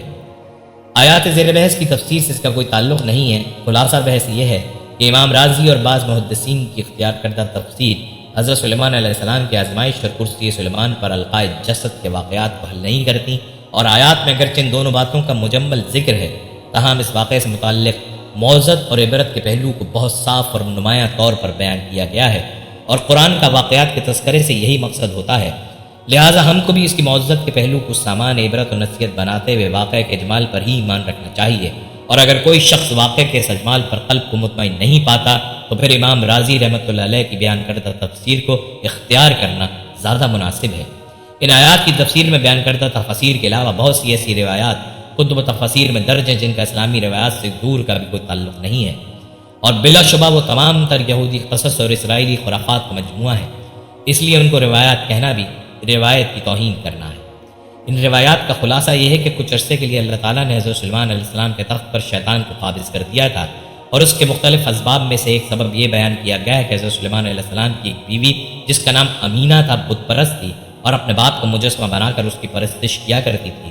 لہٰذا خدا تعالیٰ نے حضرت سلیمان علیہ السلام کو یہ سزا دی کہ جس مدت تک امینہ نے ان کے گھر میں بت پرستی کی تھی اس مدت تک کے لیے وہ تخت سلطنت سے محروم کر دیے گئے، اور ان کی انگشتری جس میں اسم اعظم کنندہ تھا ان کی باندھی جرادہ کے ذریعے شیطان کے ہاتھ پڑ گئی، اور وہ بصورت سلیمان ان کے تخت پر بیٹھ کر حکومت کرنے لگا۔ اور پھر مدت ختم ہونے کے بعد انگشتری شیطان کے ہاتھ سے دریا میں گر گئی اور مچھلی اس کو نگل گئی، اور وہ مچھلی حضرت سلیمان علیہ السلام کے پاس شکار ہو کر آئی، اور اس طرح اس کے پیٹ میں سے انگشتری نکال کر انہوں نے اپنا ملک واپس لے لیا۔ ان تاریخی نقول سے واضح ہو چکا ہے کہ بنی اسرائیل نے اپنی الہامی کتابوں میں تحریف کر دی تھی اور اپنی ارغاز دینوی کی خاطر ان میں ہر قسم کا رد و بدل کر دیا تھا۔ چنانچہ حضرت داؤد اور حضرت سلیمان علیہ السلام کے معاملے میں تو اس درجہ جسارت اختیار کی کہ ان کی نبوت و رسالت سے بھی انکار کر کے ان پر طرح طرح کے الزام اور بیہودہ بہتان لگائے۔ من جملہ دوسرے الزامات کی ایک الزام حضرت سلیمان علیہ السلام پر یہ بھی لگایا کہ وہ جادو کے حامل اور اسی کے زور پر کنگ سلیمان تھے، اور جن و انس اور خوش و طیور کو مسخر کیے ہوئے تھے۔ قرآن عزیز نے اپنا فرض ادا کرتے ہوئے بنی اسرائیل کے لگائے ہوئے اس بہتان کی مدلل تردید کی اور حضرت سلیمان علیہ السلام کی پیغمبرانہ عظمت کو نمایاں اور روشن کیا۔ اس نے بتایا کہ سلیمان علیہ السلام کا دامن جادو کی نجاست سے پاک ہے، اور اصل حقیقت یہ ہے کہ سلیمان علیہ السلام کے زمانے میں بنی اسرائیل کو گمراہ کرنے کے لیے شیاطین یعنی انس و جن نے سحر کو سکھایا اور اس کو مدون کیا، اور بنی اسرائیل نے کتاب اللہ یعنی تورات و زبور کو پس پش ڈال کر اس کو الہامی قانون سمجھا اور جادو سیکھنے سکھانے لگے۔ اور جب بنی اسرائیل میں اس مخصوص اہل حق نے ان کو سمجھایا اور بتایا کہ یہ سب گمراہی اور کفر ہے، تم اس سے باز آ جاؤ، تو شیطان کے بہکانے پر انہوں نے یہ کہنا شروع کر دیا کہ سلیمان علیہ السلام کا سکھایا ہوا علم ہے، اور سلیمان علیہ السلام اسی کے ذریعے سے اتنی بڑی قوت کے مالک تھے، اور یہ کہہ کر اپنی گمراہی پر قائم رہے، مگر وہ اس قول میں جھوٹ بولتے اور حضرت سلیمان علیہ السلام پر بہتان ترازی کرتے ہیں۔ صدری کہتے ہیں کہ حضرت سلیمان علیہ السلام ہی کی زندگی میں بنی اسرائیل میں یہ گمراہی شروع ہو گئی تھی، اور ان میں یہ بھی مشہور ہو گیا تھا کہ جن علم غیب جانتے ہیں۔ چنانچہ جب حضرت سلیمان علیہ السلام کو اس کی خبر ہوئی تو انہوں نے شیاطین کے تمام نوشتوں کو حاصل کر کے اپنے تخت کے نیچے دفن کر دیا کہ جن و انس کسی کو وہاں تک پہنچنے کی جرت نہ ہو سکے، اور ساتھ ہی یہ فرمان جاری کر دیا کہ جو شخص سحر کرے گا یا جنوں کے متعلق علم غیب کا عقیدہ رکھے گا تو اس کو قتل کی سزا دی جائے گی۔ لیکن جب سلیمان علیہ السلام کا انتقال ہو گیا تو شیاطین نے اس مدفون ذخیرے کو نکال دیا اور بنی اسرائیل میں یہ عقیدہ پیدا کر دیا کہ جادو کا علم حضرت سلیمان علیہ السلام کا علم ہے، اور وہ اسی قوت سے جن و انس و حوش و طیور اور ہوا پر حکومت کرتے تھے، اور اس طرح جادو کو پھر بنی اسرائیل میں رائج کر دیا۔ قرآن عزیز نے اس تاریخی حقیقت کو اس ضمن میں بیان کیا ہے کہ بنی اسرائیل باوجود اس یقین رکھنے کے کہ نبی اکرم صلی اللہ علیہ وآلہ وسلم خدا کے سچے پیغمبر ہیں اور ان کی نبوت کی بشارت کثرت سے خطب عہد قدیم میں موجود ہے، پھر بھی ضد اور ہٹ کی راہ سے رسول خدا صلی اللہ علیہ وآلہ وسلم کی نبوت اور رسالت کا انکار کرتے ہیں اور قطب الہیہ کو پس سے پش ڈال کر اس طرح شیطان کی پیروی کرتے ہیں جس طرح حضرت سلیمان علیہ السلام کے زمانے میں جادو کے متعلق کر چکے ہیں، اور آج تک بیجا جسارت کے ساتھ حضرت سلیمان علیہ السلام کی جانب کفر کی نسبت کرتے چلے آتے ہیں۔ چنانچہ قرآن عزیز کا سیاق و سباق اس حقیقت کو بخوبی واضح کر رہا ہے۔ اور جب ان بنی اسرائیل کے پاس اللہ کی جانب سے رسول آیا جو تصدیق کر رہا ہے ان الہامی کتابوں کی جو ان کے پاس ہیں، تو جو لوگ بنی اسرائیل کتاب توریت دیے گئے تھے انہوں نے اللہ کی کتاب توریت کو پس پش ڈال دیا اور آپ کی صداقت کی بشارت کے متعلق ایسے ہو گئے گویا وہ جانتے ہی نہیں۔ اور یہ تو وہ لوگ ہیں کہ انہوں نے سلیمان کے زمانے میں اس چیز کی پیروی اختیار کر لی تھی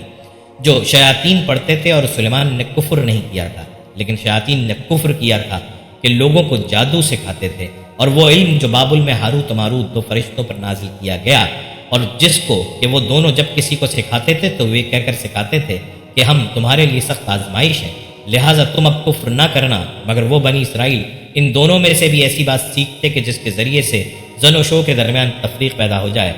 حالانکہ وہ اس کے ذریعے سے خدا کی مرضی کے بغیر کسی کو بھی نقصان نہیں پہنچا سکتے۔ البتہ وہ ایسی شے سیکھتے ہیں جو انجام کار ان کو نقصان پہنچانے والی ہے اور ان کو ہرگز نفع نہیں دے گی، اور بے شبہ وہ جانتے ہیں کہ جس شخص نے اس شے یعنی جادو کو خریدا اس کے لیے آخرت میں کوئی حصہ نہیں ہے، اور ضرور وہ شے بہت بری ہے جس کے عوض میں انہوں نے اپنی جان فروخت کر ڈالی، کاش کہ وہ سمجھتے یعنی سمجھنے کے بعد اس سے بچتے اور وہ کام نہ کرتے جس کا نتیجہ برا۔ ان آیات میں جن حقائق کو واضح کیا گیا ہے ان کی تفسیر میں مفسرین مختلف ذوق رکھتے ہیں، اس لیے کہ ان تین باتوں کے علاوہ جن کا گزشتہ سطور میں ذکر آ چکا ہے واقعے کی باقی تفصیلات کے بارے میں قرآن عزیز خاموش ہے، کیونکہ وہ تفصیلات اس مقصد کے لیے ضروری نہیں ہیں۔ چنانچہ اس سلسلے کی تفاسیر میں سے ہم نے ترجمے میں عام تفسیر سے جدا راہ اختیار کی ہے جو آیت من آیت اللہ موقع قصر علامہ محمد انور شاہ نور اللہ مرقدہ کی تحقیق سے ماخوذ ہے۔ حضرت استاذ کی تحقیق کا خلاصہ یہ ہے، جب بنی اسرائیل کو شیاطین نے سحر سکھا کر گمراہ کر دیا اور شیاطین کو غیب داں یقین کرنے لگے، اور یہ وہ زمانہ تھا کہ حضرت سلیمان علیہ السلام کی وفات ہو چکی تھی اور اس وقت ان کے درمیان خدا کا کوئی نبی موجود نہ تھا، اور بنی اسرائیل کو راہ ہدایت دکھانے اور سنبھالنے کے لیے اس موجزانہ طریقے کے مطابق جو صدیوں سے ان کے لیے حق و تعالیٰ کی جانب سے سنت متوارثہ بنا ہوا تھا، ہاروت و ماروت دو فرشتے آسمان سے نازل کیے گئے اور انہوں نے بنی اسرائیل کو توریت سے ماخوذ اسماء و صفات الہی کے اسرار کا ایسا علم سکھایا جو سحر کے معاملے میں ممتاز اور سحر کے ناپاک اثرات سے پاک تھا، اور اس کی وجہ سے ایک اسرائیلی بآسانی یہ سمجھ سکتا تھا کہ یہ سحر ہے اور یہ الوی علم الاسرار ہے۔ اور جب فرشتے بنی اسرائیل کو علم سکھاتے تو پھر ان کو نصیحت کرتے کہ اب جب کہ تم پر اصل حقیقت منکشف ہو گئی اور تم نے حق و باطل کے درمیان چشمدید مشاہدہ کر لیا تو اب کتاب اللہ کے علم کو پس پش ڈال کر پھر بھی سحر کی طرف رجوع کرو گے تو تم بلا شبہ کافر ہو جاؤ گے، کیونکہ خدا کی حجت تم پر تمام ہو گئی اور اب تمہارے لیے کوئی عذر باقی نہیں رہا، گویا ہمارا وجود تمہارے لیے ایک آزمائش ہے کہ تم ہماری تعلیم کے بعد شیاطین کے تابع ہو کر سحر ہی کے شیدائی رہتے ہو یا اس سے زیادہ زبردست اور امر حق کتاب اللہ کے علم کی پیروی کرتے ہو۔ لیکن بنی اسرائیل کی کج فطرت نے اس موقع پر بھی ان کا ساتھ نہ چھوڑا اور انہوں نے اس پاک الوی علم کو بھی ناجائز اور حرام خواہشات کے لیے استعمال کرنا شروع کر دیا، مثلا زن و شوہر کے درمیان ناحق تفریق وغیرہ۔ اس طرح حق و باطل کے ساتھ خلط ملط کر کے اس کو بھی ایک کرشمہ بنا دیا، اور حق و باطل کے ساتھ خلط کرنے یا کسی پاک جملے کے خواص و اثرات کو ناجائز اور حرام کاموں میں استعمال کرنے کے متعلق علماء حق کی تصریحات موجود ہیں، یہ بھی ساحرانہ عمل کی شکل اختیار کر لیتا ہے، اسی لیے حرام اور کفر۔ حضرت شاہ صاحب رحمۃ اللہ علیہ کی تفسیر کے مطابق آیت وما انزل علی المملکین میں ما نافیہ نہیں ہے بلکہ بمعنی الذی ہے، اس لیے کہ آیت میں سحر اور ما انزلہ کے درمیان معطوف اور معطوف علیہ کی نسبت ہے، اور عربیت کے قاعدے سے عطف مغایرت کلام کے لیے ہوتا ہے، لہٰذا آیت زیر بحث میں سحر الگ شے ہے جو شیاطین کے ذریعے سے وجود پذیر ہوتا ہے، اور فرشتوں کا لائے و علم دوسری شے ہے جو پاک مقصد کے لیے تعلیم کیا گیا، لہٰذا فرشتوں کی جانب سحر کی نسبت صحیح نہیں ہو سکتی۔ یہ تفسیر معنی کی ترتیب سیاق و سباق کی مطابقت اور حقائق و وقائع کی وضاحت کے لحاظ سے بہت وقیح ہے، اور اس لیے ہم اسی کو راجح سمجھتے ہیں۔ اس تفسیر کے علاوہ دوسری تفسیر مشہور نحوی فرا سے منقول ہے، وہ ما انزلہ میں ما کو نافیہ تسلیم کرتا ہے اور کہتا ہے کہ آیات کا مطلب یہ ہے کہ بنی اسرائیل میں سحر کی تعلیم شیاطین کے ذریعے پھیلی اور ان کا یہ عقیدہ غلط ہے کہ یہ سلیمان علیہ السلام کا علم ہے، اور یہ بھی غلط کہ بابل میں ہاروت و ماروت دو فرشتے نازل ہوئے اور وہ بنی اسرائیل کو جادو سکھاتے اور سکھاتے وقت یہ تنبیہ کرتے کہ ہم آزمائش بنا کر تمہارے پاس بھیجے گئے ہیں، تم اگر سیکھو گے تو ہم ضرور سکھا دیں گے مگر تم کافر ہو جاؤ گے، اس لیے تم کو نصیحت کرتے ہیں کہ کفر اختیار نہ کرو۔ اور جب بنی اسرائیل اصرار کرتے تو وہ زن و شوہر کے درمیان تفریق کا جادو سکھا دیتے۔ یہ سارا قصہ جو ان کے درمیان مشہور ہے سب غلط ہے اور ایسا کوئی واقعہ پیش نہیں آیا۔ تیسری تفسیر امام قرطبی رحمۃ اللہ علیہ کی جانب منسوب ہے اور ابن جریر بھی اسی کو راجح تسلیم کرتے ہیں، اور وہ یہ کہ آیت ما انزلہ میں ما نافیہ ہے اور ہاروت و ماروت شیاطین سے بدل ہے، اور مطلب یہ ہے کہ یہ غلط ہے کہ بنی اسرائیل کی آزمائش کے لیے آسمان کے فرشتے سحر کا علم لے کر آئے تھے، بلکہ شیاطین سحر سکھاتے تھے، جن میں سے بابل میں 2 مشہور شخصیتیں ہاروت و ماروت کی تھیں، اور وہ جادو سکھاتے تو بنی اسرائیل کی مذہبی زندگی پر تان کرتے ہوئے یہ کہتے جاتے کہ دیکھو اگر تم نے ہم سے یہ سحر سیکھا تو تم کافر ہو جاؤ گے، مگر بنی اسرائیل کی گمراہی کا یہ عالم تھا کہ یہ سب کچھ سننے کے بعد بھی ان سے زن و شوہر کے درمیان تفریق کا جادو سیکھتے اور کتاب اللہ کو پس پش ڈال دیتے تھے۔ ہمارے خیال میں دونوں تفسیریں بھی عام تفسیر سے زیادہ بہتر ہیں، کیونکہ عام تفسیر کے مطابق ماں کو بمعنی اللذی تسلیم کر کے یہ مطلب لینا کہ بابل میں ہاروت و ماروت 2 فرشتے بنی اسرائیل کی آزمائش کے لیے خدا تعالیٰ کی جانب سے نازل ہو کر سحر سکھاتے اور ساتھ یہ تنبیہ بھی کرتے جاتے تھے کہ ہم سے علم نہ سیکھو ورنہ کافر ہو جاؤ گے، بے وجہ متعدد اشکالات کو دعوت دینا اور سحر اور ما انزلہ کو بے دلیل ایک ہی شے تسلیم کرنا ہے۔ ان تفاسیر کے علاوہ آیات زیر بحث کے سلسلے میں بعض عجیب و غریب آثار صحابہ رضی اللہ تعالی عنہم اور ایک مرفوع روایت کتب تفسیر میں منقول ہے، حالانکہ یہ حقیقتانہ آثار صحابہ ہیں اور نہ مرفوع حدیث، بلکہ کعب احبار اور دوسرے علماء یہود کے وہ بیان کردہ قصے ہیں جو بنی اسرائیل کا ذخیرہ خرافات کہے جانے کے مستحق ہیں۔ ان قصوں کا خلاصہ یہ ہے کہ ہاروت و ماروت فرشتوں نے ایک مرتبہ خدا تعالیٰ کے حضور میں انسان کی معصیتوں کا مذاق اڑایا کہ ایک ایسی ذلیل مخلوق ہے کہ اللہ تعالیٰ کے ہمہ قسم کے نامات کے باوجود اس کے احکام کی خلاف ورزی کرتی رہتی ہے۔ یہ طنز اللہ تعالیٰ کو پسند نہ آیا اور ان سے فرمایا کہ اگر تم دنیا کے ماحول میں محصور ہوتے تو تم بھی یہی کرتے۔ فرشتوں نے اپنی عصمت اور پاک دامنی پر اعتماد کا اظہار کیا، تب بطور آزمائش ان دونوں کو زمین پر اتار دیا گیا۔ یہاں رہتے رہتے ایک مرتبہ ان کی نگاہ ایک بےحد حسین عورت زہرہ پر پڑی اور دونوں اس کے عشق میں گرفتار ہو گئے اور زہرہ سے قربت کے طلبگار ہوئے۔ اس نے کہا جب تک تم شراب نہ پیو گے، قتل نہیں کرو گے اور بت کو سجدہ نہیں کرو گے، مجھے حاصل نہیں کر سکتے۔ چنانچہ زہرہ کے عشق میں انہوں نے یہ تینوں کام کیے۔ زہرہ نے بحالت مقاربت ان سے دریافت کیا کہ وہ آسمان پر کس طرح جاتے ہیں۔ فرشتوں نے اس کو اسم اعظم سکھا دیا اور زہرہ اسم اعظم پڑھ کر آسمان پر چلی گئی، اور یہ دونوں فرشتے خدا کے غضب میں مبتلا ہو گئے اور بابل کے کنویں میں قید کر دیے گئے۔ اب جو شخص ان کو آواز دے کر ان سے جادو سیکھنا چاہتا ہے وہ اول تو اس کو منع کرتے اور کافر ہو جانے کا خوف دلاتے ہیں، لیکن جب وہ اصرار کرتا ہے تو اس کو جادو سکھا دیتے ہیں اور اس سے دریافت کرتے ہیں کہ تجھ کو کچھ نظر آیا؟ وہ شخص کہتا ہے کہ ایک نورانی شکل کا انسان گھوڑے پر جاتا ہوا نظر آتا ہے۔ فرشتے کہتے ہیں کہ یہ تیرا ایمان تھا جو تجھ سے جدا ہو گیا اور اب تو جادوگر بن گیا۔ یہ فرشتے قیامت تک خدا کے عذاب کی وجہ سے اسی طرح کنویں میں الٹے لٹکے رہیں گے۔ اس روایت کا لغو ہونا خود بخود واضح ہے، اس لیے محققین نے اس کی لغویت اور خرافت پر متنبع کر کے اسلامی روایات کے دامن کو اس سے پاک اور محفوظ ظاہر کیا ہے۔ چنانچہ ابن کثیر رحمۃ اللہ علیہ نے اول مرفوع روایت پر بحث کرتے ہوئے یہ فیصلہ دیا ہے، اور اس سلسلے میں قریب تر بات یہ ہے کہ عبداللہ بن عمر سے جو روایت مسند احمد میں نبی اکرم صلی اللہ علیہ وآلہ وسلم کی نسبت سے منقول ہے، وہ دراصل عبداللہ بن عمر نے کعب احبار سے اسرائیلی قصہ نقل کیا ہے۔ نبی اکرم صلی اللہ علیہ وآلہ وسلم کی جانب اس کی نسبت ہرگز صحیح نہیں ہے۔ بیان کردہ تصریحات کے بعد نتیجہ یہ نکلا کہ جس حدیث کو مرفوع کہا جاتا تھا وہ آخرکار کعب و احبار کی روایت ثابت ہوئی جو انہوں نے بنی اسرائیل کی کتابوں سے نقل کر کے بیان کی ہے۔ اور اس فیصلے کے بعد ان تمام آثار پر تنقید کرتے ہوئے جو اس سلسلے میں صحابہ رضی اللہ عنہم اور تابعین رحمۃ اللہ علیہم کی جانب منسوب کیے جاتے ہیں، جو محاکمہ کیا ہے اس کا حاصل یہ ہے: ہاروت و ماروت کا قصہ زہرہ اور چاہے بابل کا قصہ تابعین کی ایک اچھی خاصی جماعت نے نقل کیا ہے، مثلا مجاہد، صدی، حسن بصری، قتادہ، ابو العالیہ،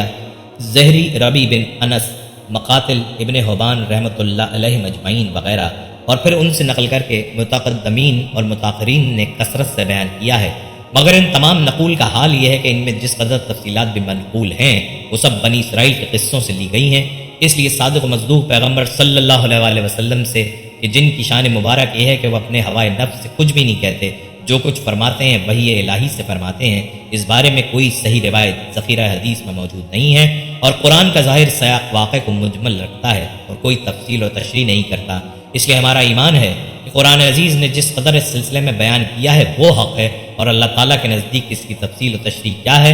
اسی کے سپرد ہے۔ یعنی قرآن عزیز نے اس واقعے کو جس غرض سے بیان کیا ہے وہ تو صرف اس قدر ہے کہ بنی اسرائیل کا حضرت سلیمان علیہ السلام کی جانب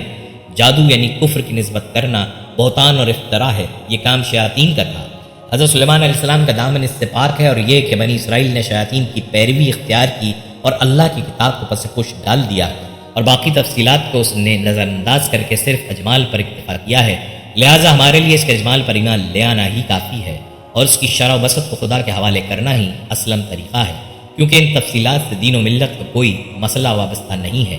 ابن کثیر رحمۃ اللہ علیہ کے اس مسلک کی تائید بعض دوسرے محققین نے بھی کی ہے، جس میں شیخ الاسلام ابن تیمیہ اور ابو حیان اندلسی خصوصی استقابل ذکر۔ سلیمان علیہ السلام کے زمانے میں یمن کے علاقے پر ملکہ سبا کی حکومت تھی۔ ایک دن سلیمان علیہ السلام کا دربار لگا ہوا تھا جس میں تمام جن و انس، چرند پرند اپنی اپنی جگہوں پر بیٹھے ہوئے تھے۔ دیکھا کہ ہدہد غیر حاضر ہے۔ آپ نے فرمایا ہدہد نظر نہیں آتا، اگر اس نے غیر حاضری کی معقول وجہ بیان نہ کی تو اسے سخت سزا دی جائے گی۔ اب یہ باتیں ہو رہی تھیں کہ ہدہد بھی حاضر ہو گیا۔ سلیمان علیہ السلام کے دریافت کرنے پر ہدہد نے بتایا کہ میں اڑتا ہوا یمن کے ملک میں جا پہنچا تھا جہاں کی حکومت ملکہ سبا کے ہاتھ میں ہے۔ خدا نے سب کچھ دے رکھا ہے، اس کا تخت بہت قیمتی اور شاندار ہے، لیکن شیطان نے اس کو گمراہ کر رکھا ہے، وہ خدا واحد کے بجائے آفتاب کی پرستش کرتی ہے۔ سلیمان علیہ السلام نے فرمایا کہ اچھا تو میرا خط اس کے پاس لے جا، تیرے جھوٹ اور سچ کا امتحان بھی ہو جائے گا۔ لہٰذا ہدہد آپ کا خط لے کر ملکہ سبا کے پاس پہنچا اور خط اس کے آگے ڈال دیا۔ ملکہ نے خط پڑھ کر درباریوں کو بلایا اور خط کا مضمون پڑھ کر سنایا جس میں درج تھا، یہ خط سلیمان علیہ السلام کی طرف سے اور اللہ کے نام سے شروع کیا جاتا ہے جو بڑا مہربان اور رحم والا ہے۔ تم کو سرکشی اور سربلندی کا اظہار نہیں کرنا چاہیے اور تم میرے پاس خدا کی فرما بردار بن کر آؤ۔ ملکہ سبا نے بہت سے تحفے تحائف سلیمان علیہ السلام کی خدمت میں بھیجے۔ آپ نے ان تحائف کو دیکھ کر فرمایا کہ ملکہ نے میرے پیغام کا مقصد نہیں سمجھا۔ آپ نے ملکہ کے سفیروں کو دیکھ کر فرمایا تم نہیں دیکھتے کہ میرے پاس کس چیز کی کمی ہے، یہ تحفے واپس لے جاؤ اور اپنی ملکہ سے کہو کہ اگر میرے پیغام کی تعمیر نہ کی تو میں عظیم الشان لشکر لے کر وہاں پہنچوں گا اور تم کو رسوا اور ذلیل کر کے تمہارے شہر سے نکال دوں گا۔ جب قاصد سلیمان علیہ السلام کا پیغام لے کر ملکہ کے پاس گئے تو اس نے یہی مناسب سمجھا کہ خود سلیمان علیہ السلام کی خدمت میں حاضر ہو جائے۔ جب سلیمان علیہ السلام کو ملکہ کی روانگی کا علم ہوا تو آپ نے فرمایا کہ دربار والوں میں کوئی ایسا ہے جو ملکہ کا تخت یہاں لے آئے۔ ایک جن نے کہا آپ کے دربار برخاست ہونے تک میں تخت لا سکتا ہوں اور اس میں امین بھی ہوں۔ آپ کے وزیر آصف بن برقیہ نے کہا کہ میں آنکھ جھپکتے تک اس کا تخت پیش کر سکتا ہوں۔ اس نے اس میں اعظم پڑھا تو ملکہ سبا کا تخت حاضر ہو گیا، اور جو ہی سلیمان علیہ السلام نے مڑ کر دیکھا تو ملکہ کا تخت وہاں موجود تھا۔ اس پر سلیمان علیہ السلام نے اللہ تعالیٰ کا شکر ادا کیا اور فرمایا کہ خدا کا یہ فضل میری آزمائش کے لیے ہے تاکہ وہ دیکھے کہ اس حالت میں بھی اس کا شکر ادا کرتا ہوں یا نہیں۔ اب آپ نے حکم دیا کہ اس کی شکل بدل دی جائے۔ جب ملکہ سلیمان علیہ السلام کے دربار میں پہنچی تو اس سے پوچھا گیا کیا تیرا تخت بھی ایسا ہی ہے جیسا یہ؟ تو اس نے کہا کہ یہ تو وہی ہے۔ ملکہ سبا نے سلیمان علیہ السلام کے پیغمبرانہ جاہ و جلال کو دیکھ کر دین حق قبول کر لیا۔ سلیمان علیہ السلام کے پاس 100 زوجات تھیں جس کا ثبوت صحیح بخاری کی مندرجہ ذیل حدیث سے ملتا ہے۔ ابو ہریرہ رضی اللہ تعالیٰ عنہ بیان کرتے ہیں سلیمان بن داؤد علیہ السلام نے کہا کہ آج رات میں 100 عورتوں کے پاس جاؤں گا، ہر عورت ایک بچہ جنے گی جو اللہ تعالیٰ کے راستے میں قتال کرے گا۔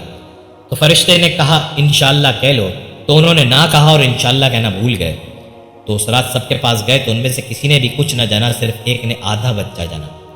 نبی صلی اللہ علیہ وسلم نے فرمایا کہ اگر وہ انشاءاللہ کہہ لیتے تو ایسا نہ ہوتا اور ان کی ضرورت کو پورا کرنے کا باعث بن سکتا تھا۔ اور صحیح مسلم کی حدیث نمبر 1654 میں 90 عورتوں کا ذکر ہے، اور ایک اور روایت جسے امام بخاری نے جہاد کے لیے اولاد طلب کرنے کے باب میں تالیفاً ذکر کیا ہے جس میں 99 عورتوں کا ذکر ہے۔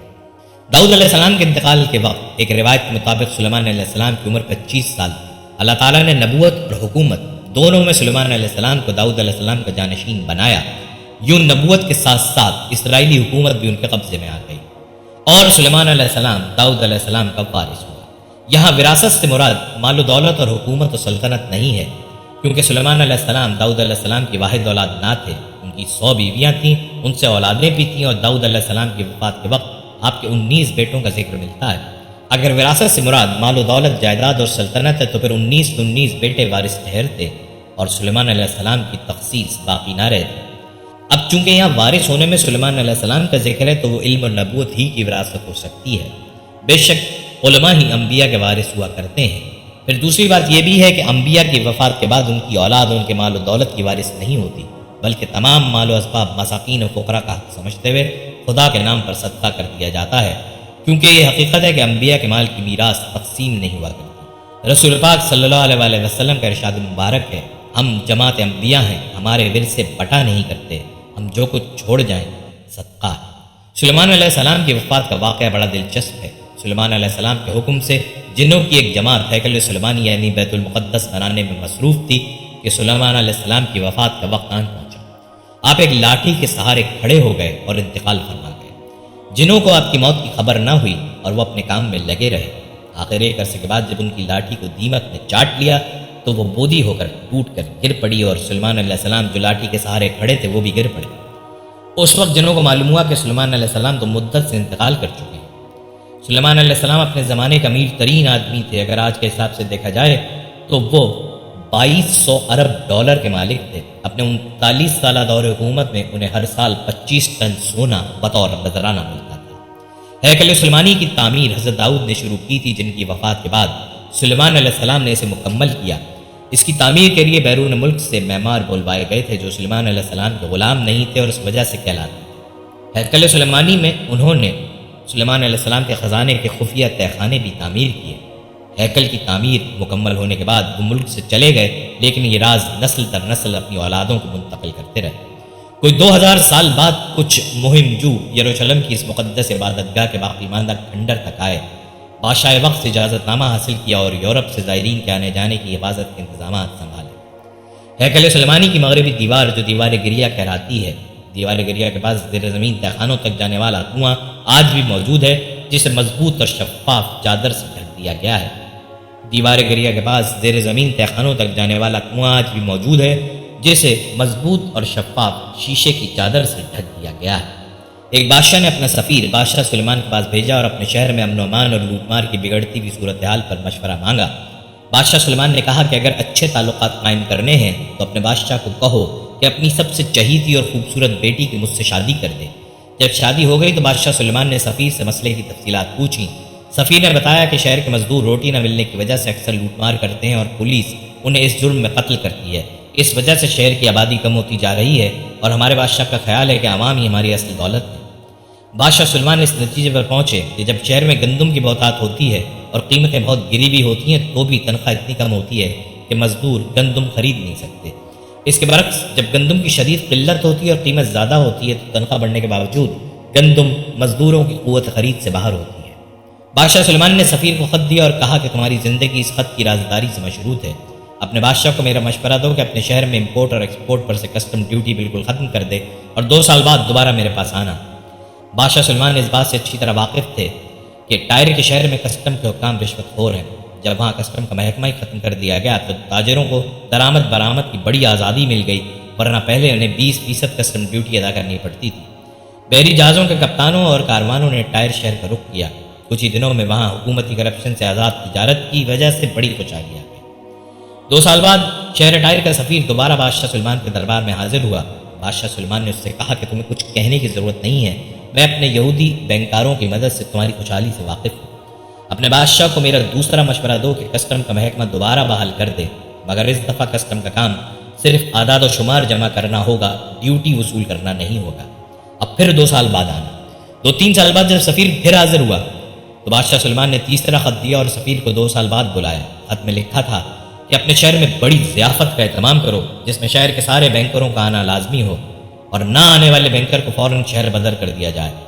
ضیافت کے اختتام پر ٹائر کے بادشاہ نے کہا کہ ہمارے پاس درست ترین اعداد و شمار ہے کہ کس نے کتنی درآمد اور برآمد کی ہے اور ان اعداد و شمار پر تم بھی مکمل اعتبار کرتے ہو۔ آج سے ہر بینکر اپنی ہر درآمد اور برآمد پر ماہانہ 10% ٹیکس دے گا۔ بینکروں نے بڑا شور مچایا مگر بادشاہ نے ایک نہ سنا۔ 2 سال بعد شہر ٹائر کا سفیر پھر بادشاہ سلیمان کی خدمت میں حاضر ہوا۔ اب اس کا شہر انتہائی خوشحال ہو چکا تھا۔ بادشاہ سلیمان نے اسے آخری خط دیا اور کہا کہ اب واپس یہاں آنے کی ضرورت نہیں ہے۔ اس خط میں ٹائر کے بادشاہ کو مشورہ دیا گیا تھا کہ دوبارہ بینکاروں کو ضیافت پر بلاؤ اور جو بینکار نہ آئے اسے قتل کر کے اس کے بیوی بچوں کو غلام بنا کر بیچ دیا جائے، اور انہیں حکم دو کہ اگر شہر ٹائر میں قیمتیں 10% بڑھ جاتی ہیں تو بینکروں کو 11% ٹیکس دینا پڑے گا، اور اگر قیمتیں 15% بڑھ جاتی ہیں تو بینکروں کو 13% ٹیکس دینا پڑے گا، اور اگر قیمتیں 20% بڑھ جاتی ہیں تو ٹیکس 15% ہو جائے گا۔ اس زمانے کی دستاویزات سے پتہ چلتا ہے کہ ٹائر کے شہر میں اگلے 70 سالوں تک قیمتیں مستحکم رہی تھیں۔ دوستو، یہ تھی آج کی ویڈیو۔ ہم امید کرتے ہیں کہ آپ کو ہماری آج کی ویڈیو ضرور پسند آئی ہوگی۔ اگر آپ کو ہماری آج کی ویڈیو پسند آئی ہے تو آپ سے گزارش کرتے ہیں کہ آپ ہمارے چینل کو ضرور سبسکرائب کر لیں اور ساتھ ہی لگے بیل کے بٹن کو بھی پریس کر لیں تاکہ آپ کے پاس ہماری آنے والی مزید معلوماتی ویڈیوز کا نوٹیفیکیشن بر وقت ملتا رہے۔ سبسکرائب کے ساتھ ساتھ ہماری ویڈیو کو لائک بھی کریں اور اپنی قیمتی رائے کا اظہار کمنٹس میں ضرور کریں۔ کمنٹس میں آپ اپنے سوالات بھی ہم تک پہنچا سکتے ہیں۔ اللہ تعالیٰ آپ کو اپنی حفظ و امان میں رکھے۔ آمین۔